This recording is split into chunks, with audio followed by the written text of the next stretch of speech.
Single minute can change your mindset. A single book can spark a lifetime of change. 1 นาทีอาจเปลี่ยนความคิดและ1 เล่มอาจเปลี่ยนทั้งชีวิตของคุณนี่คือในนาที Podcast แนะนำหนังสือดีๆเพื่อให้คุณเก่งขึ้นวันละนิดมาเปิดโลกความคิดเปิดรับความรู้ใหม่ไปด้วยกันสวัสดีครับขอต้อนรับสู่การเจาะลึกเรื่องน่าสนใจกันอีกครั้งนะครับวันนี้เราจะมาคุยกันเรื่องแนวคิดหลักๆจากหนังสือเล่มหนึ่งที่แบบสร้างแรงบันดาลใจให้คนเยอะมากเลย The Simple Path to Wealth ของ J.L. Collins ครับที่เขาบอกว่าเส้นทางสู่ความมั่งคั่งเนี่ยจริงๆมันอาจจะง่ายกว่าที่เราคิดนะใช่ค่ะคือหนังสือเล่มนี้เด่นมากเรื่องความตรงไปตรงมาเข้าใจง่ายมากๆค่ะเหมือนทลายกำแพงเลยว่าการลงทุนมันต้องซับซ้อนต้องยากอะไรแบบนั้นวันนี้เราก็เลยจะมาลองสกัดแก่นสำคัญออกมาดูกันค่ะแล้วก็ดูว่ามันเอาไปใช้จริงได้ยังไงบ้างน่าสนใจมากครับงั้นเรามาเริ่มแกะกันเลยดีกว่าว่าอะไรที่ทำให้หนังสือเล่มนี้มันพิเศษจริงๆครับจุดเริ่มต้นที่เขาเน้นมากๆเลยคือหลักการแบบพื้นฐานมากๆ3 ข้อเองนะครับข้อแรกก็ใช้จ่ายให้น้อยกว่าที่หามาได้ค่ะข้อ2ก็คือนำส่วนต่างนั้นไปลงทุนใช่ค่ะลงทุนคือพยายามหลีกเลี่ยงหนี้สินโดยเฉพาะหนี้ที่ไม่ดีหนี้บริโภคทั้งหลายฟังดูเหมือน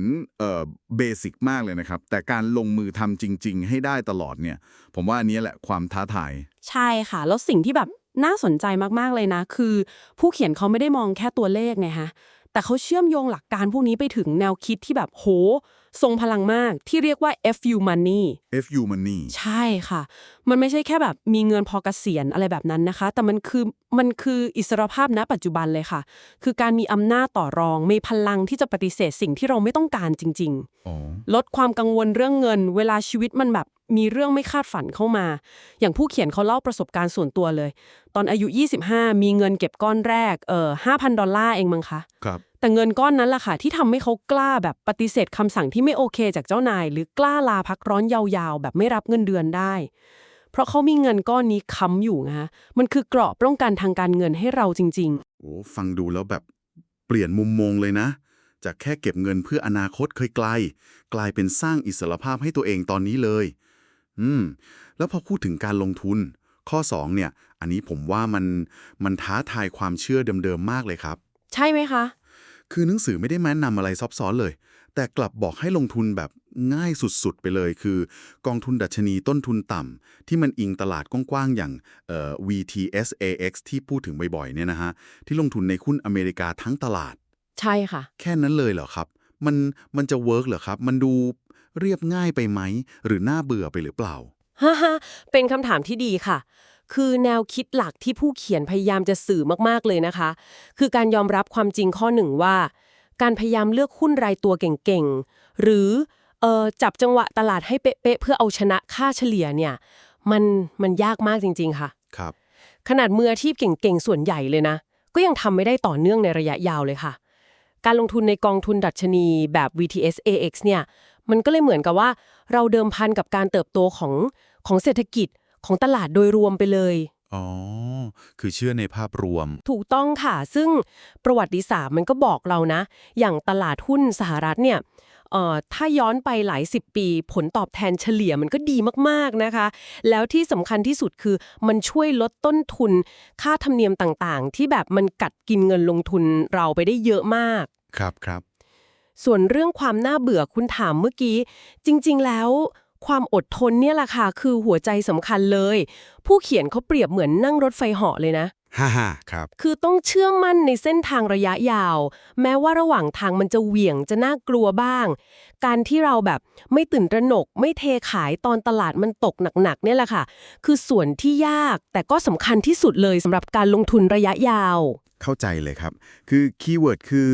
เรียบง่ายสม่ำเสมอแล้วก็อดทน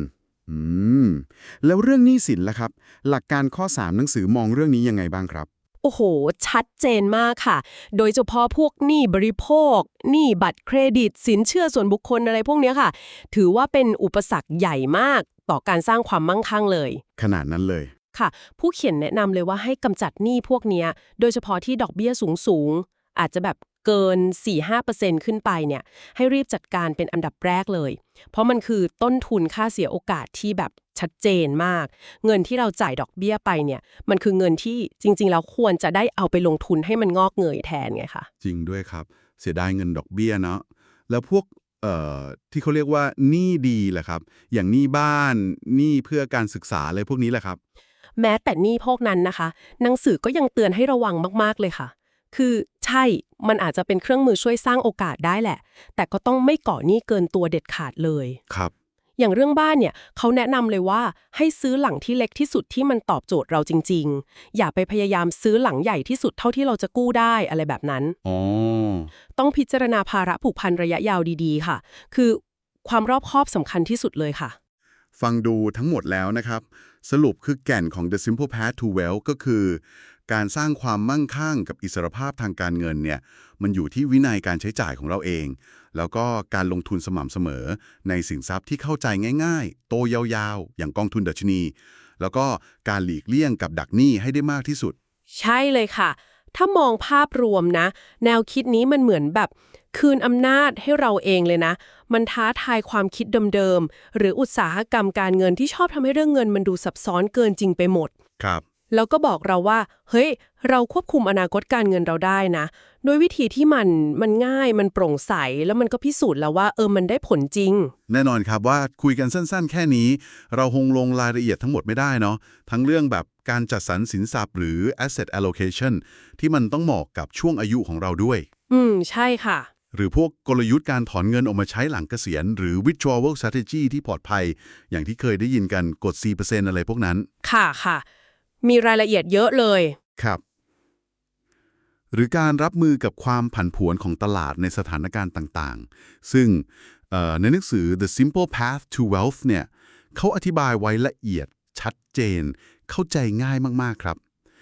ถ้าแนวคิดที่เราคุยกันวันนี้มันแบบจุดประกายใครขึ้นมา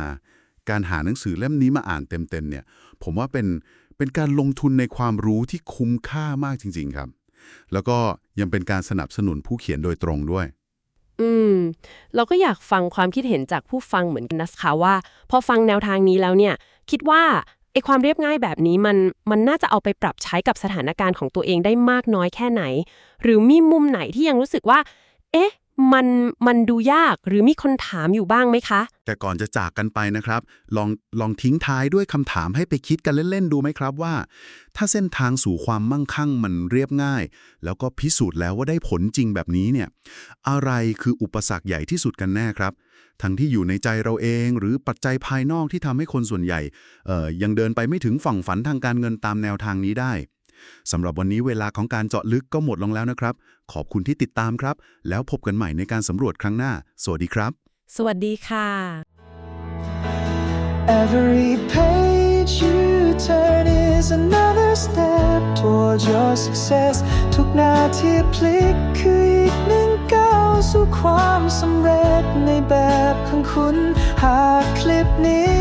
มีประโยชน์ช่วยแชร์ไปให้คนที่คุณรักแล้วเอามาเรียนรู้สิ่งใหม่ๆไป